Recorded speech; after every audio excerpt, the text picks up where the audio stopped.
0234 6565 is the number to call. Martin Smith, son of Pele, you got my cryptic clue, didn't you? I would like to think so. Says on Saturday, yeah. Yes. Offspring of Edison. Edison being? Who's Edison? Pele? Yeah, okay. Just don't look at me like that. Some people might not know. Just that. What's his full name? Then, if you're so clever. Dad. Edison Arantes. Yeah, I didn't want to go in here, but yeah. Yes. Yeah, I knew. So, thank you for coming in this evening. How's your summer been so far? Yeah, good. Yeah, just after the season, and really enjoyed Wembley and the few days afterwards, and it's been good. And then, as you say, tomorrow the fixtures come out. It's sort of, it doesn't mean the scene's upon you, but it's that realisation, and it's sort of things to look forward to. Yeah. As a player, you're likely to be on your holidays when the fixtures come out. Is it something though that you always checked? I mean, I guess when you were a player, you couldn't really check on your phone, could you? In the fixtures. Well, how did you find out? Probably teletext back in the day. Yeah, I'm not sure. Yeah, That's it's just sort of filtered through to you. But I mean, it was. You'd have been in Barbados or the Maldives or something. No, I was closer to home than that. I was not a good flyer. So. Okay. No, but it was. Yeah, you just wanted to see, whoever you were playing for, your derby games, where you were around the Christmas period and stuff like that. But no, it's exciting, and I'm sure all the players will be really looking forward to it. Obviously, first time in the Premier League for a lot of them, and they'll be looking forward to seeing when they're going to these bigger grounds and when we're playing the teams at home, obviously. We will, of course, on tomorrow's programme, reflect those fixtures, that announcements tomorrow, and the announcement's due at 9 o'clock in the morning, so on Matt Bailey's breakfast show there'll be plenty of reaction then as well. Embarrassed myself today, and I vowed last year I wouldn't do this again, but I did. School sports day, my kids' school, one's 6 and one's 4, and I'm the one that's going a bit over the top, and the egg and spoon race encouragement. You turn up when you like, Ray. Well, I was just kind of, telling them to drive it and go to the line and all that kind of stuff. Just looking at me. But they've got to learn, haven't they? Yeah, you've got to want to win. You turn up, want to win. Yeah, just teaching the kids. But... Exactly. Yeah, Rosie, the little one, she forgot to start the sprint one, so she just kind of stayed on the line for a bit and went in her own time. But apart from that, they're all right. She'll learn. You'll teach her. Oh, no, we'll have a session tomorrow, yeah. Exactly. Looking at that. Anyway, we're actually going to start tonight, and there is plenty to talk about football-wise still. Have you been watching any of the Club World Cup, by the way?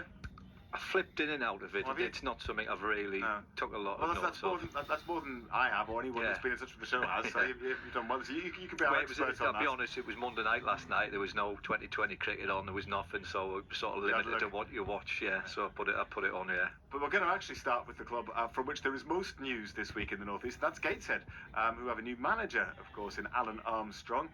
They confirmed that yesterday afternoon as part of what everyone is describing as a rebuild of the club after months of turmoil. They lost their chairman, their manager, their club captain, even the club doctor in the space of a few weeks, albeit for various different reasons. Well, the new chairman is Bernard McWilliams. He says things are progressing off the field. What needs to be done is being done, if it's not done already. So from that point of view, I think we're just about set up. There'll be a new fans consultation going to be coming out.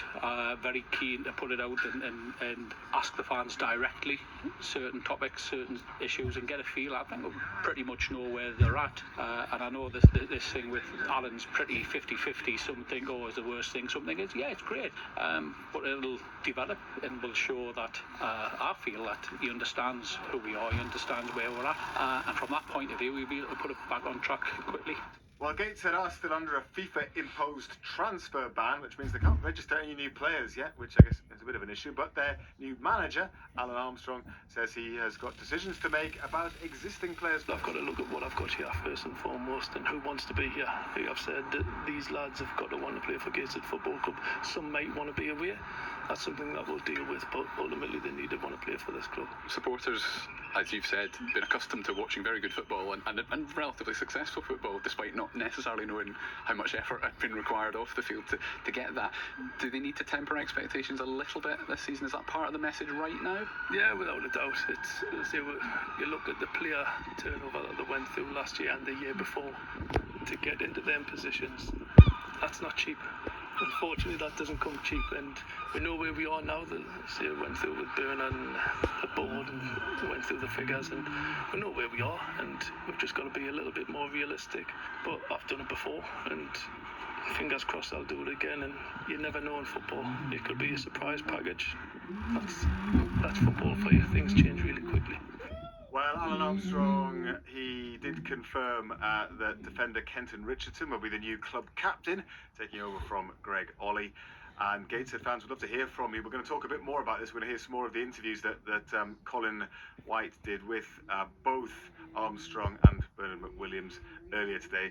So yeah, we'll do that on Friday. So Gateshead fans, yeah, we want to hear your views on what is, I guess, another fresh start at the club, Martin, that has had its fair share of turmoil, hasn't it? Yeah, I mean, just looking from the outside, you can see that things haven't gone well, especially towards the end of the season. But I know Alan. I've known Alan a long time, and he's a really good guy, really good football man. And as I think Bernard said there, the chairman, that I think the fans are split at the minute, but I get a feeling it's probably ideal for them, because you bring somebody in from the outside, and there might be a few surprises. Where with Alan, he's been working there with the academy.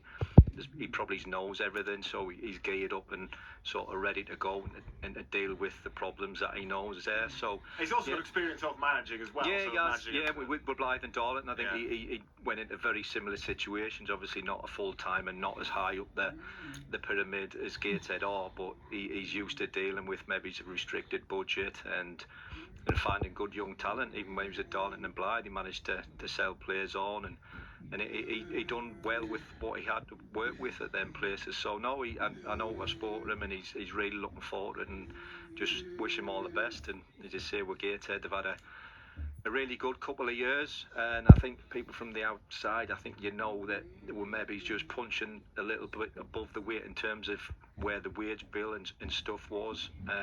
So yeah, it's probably going to be one of them. Hopefully, they can just maybe consolidate and put things right off the pitch as well as on the pitch. Yes, just the small matter of getting rid of that FIFA-imposed transfer ban. That would help, wouldn't it?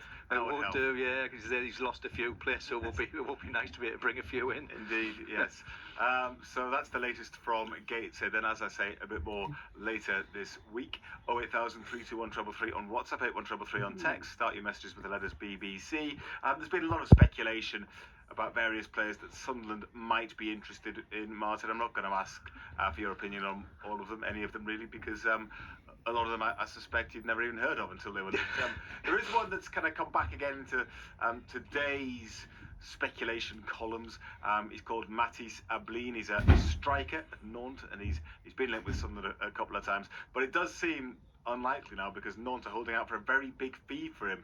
Around about £40 million has been mentioned. I think earlier it was said that Sunderland were looking to spend maybe under 20 million on him, so it's unlikely Sunderland would do business at that price, but they're certainly after a centre forward, aren't they? And they seem to be looking, as a lot of clubs do, if they're looking for a bit of value, at the French market, and of course there is a strong French connection at Sunderland.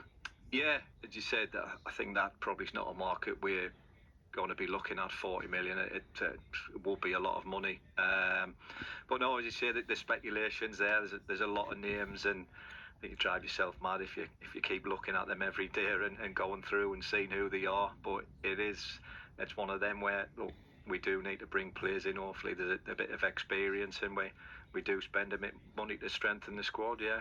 Chris Rigg, who's pulled out of the European Under-19 Championships, who's in the England squad for that, he continues to interest both Everton and West Ham. You sometimes forget he's still only 17. Yeah. And yeah, he's clearly going to attract a lot of interest. And the fact that they've already lost Job, and Tommy Watson's gone too, of course, means that, well, every player has his price. So if somebody came in with a silly offer for Chris Rigg, I guess they might accept it. But they aren't in a position where they're going to be held to ransom.